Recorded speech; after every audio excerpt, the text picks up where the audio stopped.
Hello, magandang umaga mga kaibigan. So narito muli tayo sa ating channel para matuto ng iba't ibang kaalaman tungkol sa mga halaman. Ang paksa na ating pag-aaralan sa umagang ito mga kaibigan ay tungkol sa mga mamahaling halaman na baka nasa iyong bakuran lamang.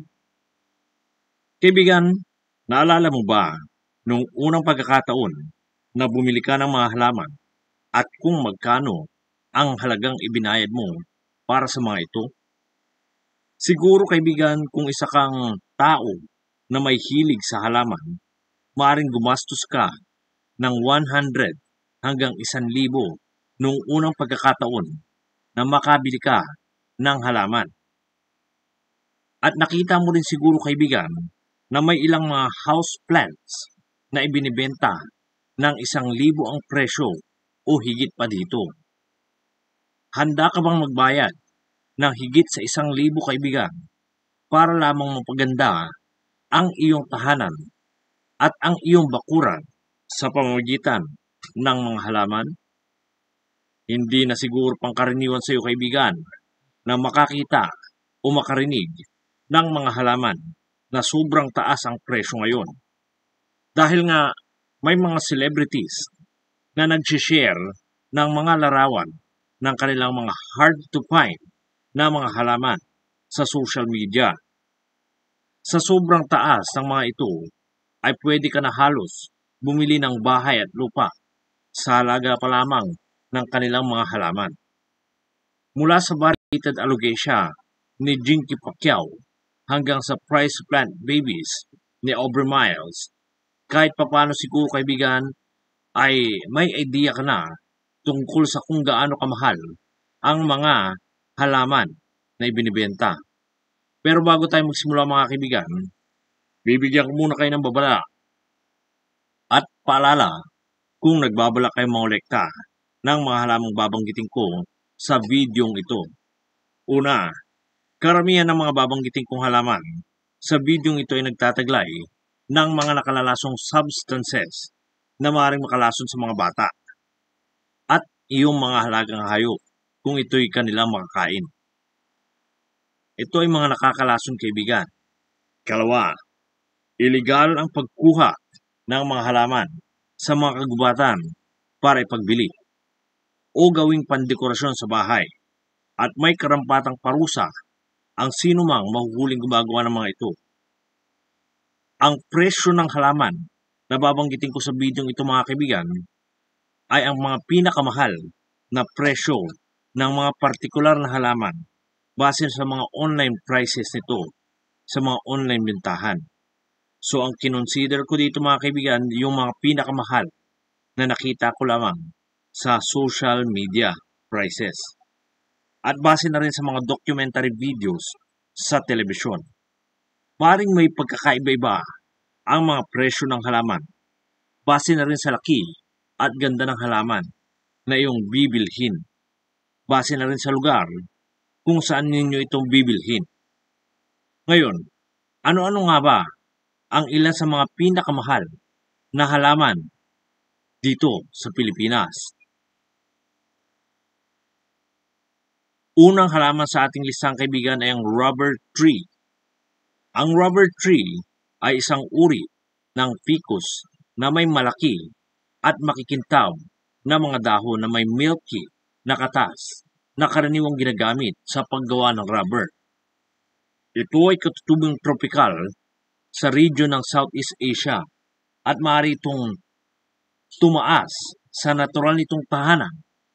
Ito ay karaniwang pinapatubo bilang isang halamang ornamental dahil nga sa kaakit-akit nitong mga dahon. Ang pinakamahal na presyo ng rubber tree kaibigan ay umabot sa 1,800. Ang ikalawang halaman sa ating listahan kaibigan ay ang cycads. Mga kaibigan, ang cycads ay halamang karaniwang matatagpuan sa mga talhanan. Karaniwang may matibay na trunk na may mga crown na malalaki, matitigas, at may evergreen na dahon. Ngunit bakit nga ba napakamahal ng halamang ito kaibigan? Ang mga cycad, kaibigan, ay isa sa mga oldest and most endangered plants group sa buong mundo. Kahit ganyan na lamang presyo ng mga halamang ito, kaibigan, ang pinakamahal na presyo ng cycad, kaibigan, ay umabot sa halagang 2,286. Ang ikatlong halaman sa ating listahan, kaibigan, ay ang begonia maculata. Ang begonia maculata, kaibigan, ay kilala rin bilang polka dot begonia, ay isang precious plant na may kakaibang dahon. Ang mga puting spots at mapupulang kulay sa ilalim ng dahon ng halamang ito ay siyang dahilan kung bakit ito tinawag na polka dot begonia. Ang spotted leaf plant na ito, kaibigan, ay karaniwang itinatanim at inaalagaan sa loob ng bahay. Ang pinakamahal na presyo ng begonia maculata, kaibigan, ay umabot sa 875 pesos. Ang ikaapat sa listahan natin, mga kaibigan, ay variegated Monstera deliciosa.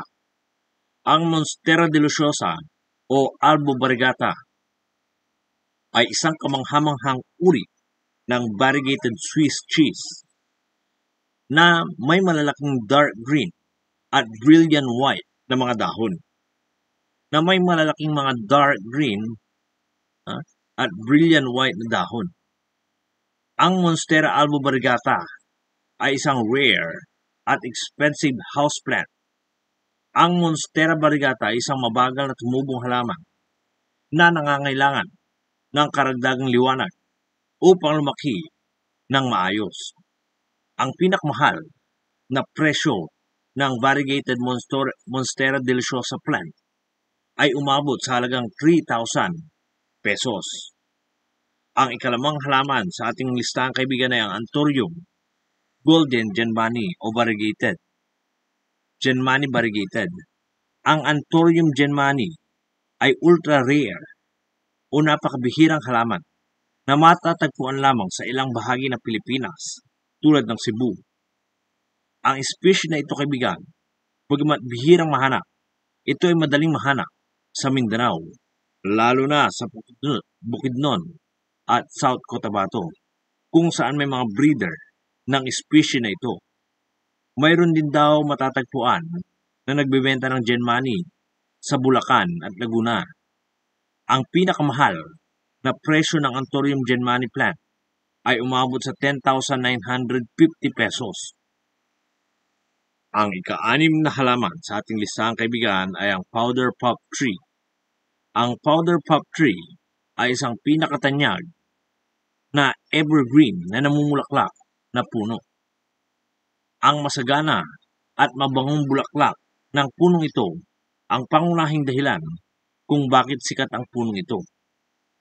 Ang powder puff tree, kaibigan, ay maaaring itanim sa loob ng bahay kung ititrim mo ito at ilalagay sa isang paso.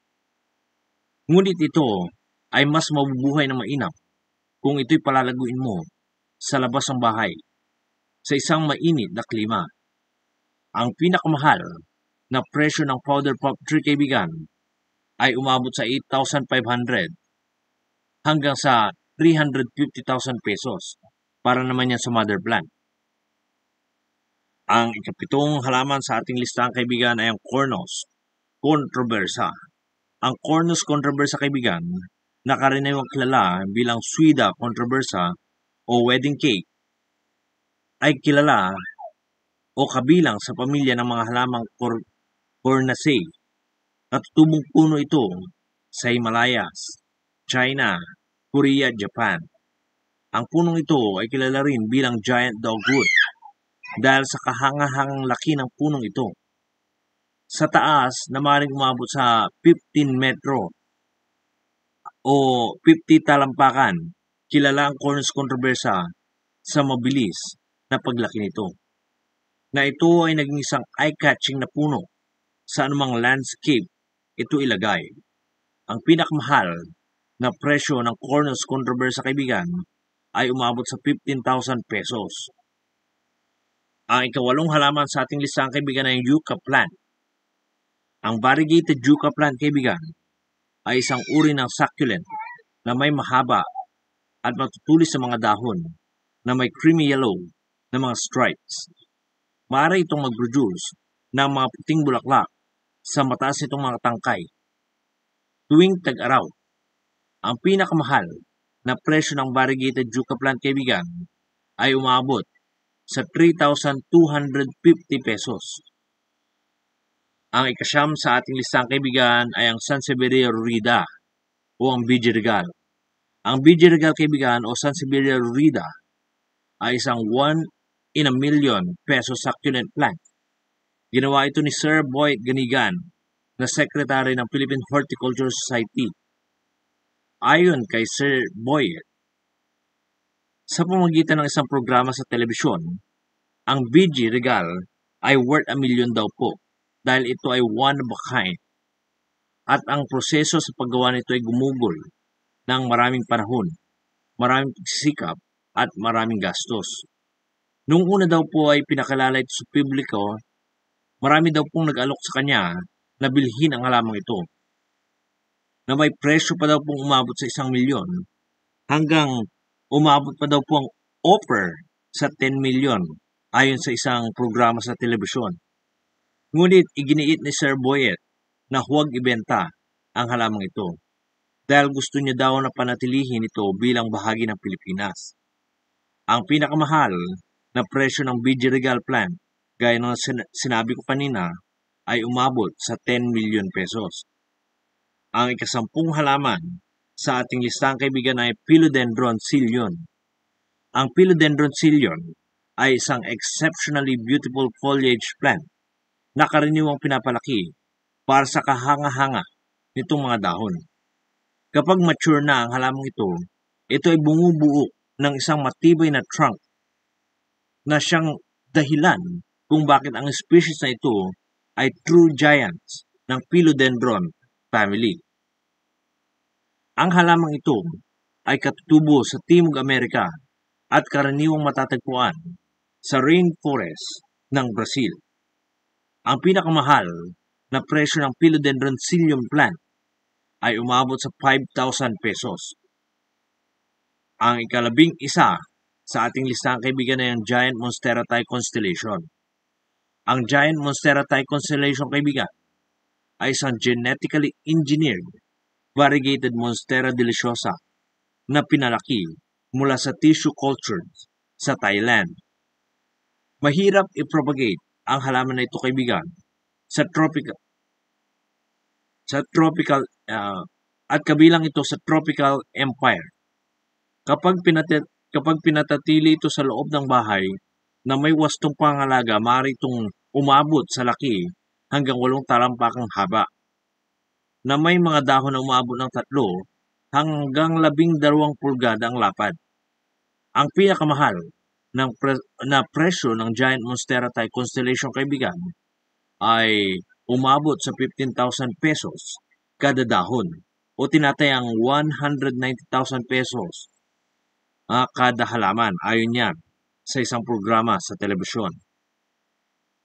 Ang ikalabing dalawa sa ating listahan, kaibigan, ay ang Red Congo Variegata.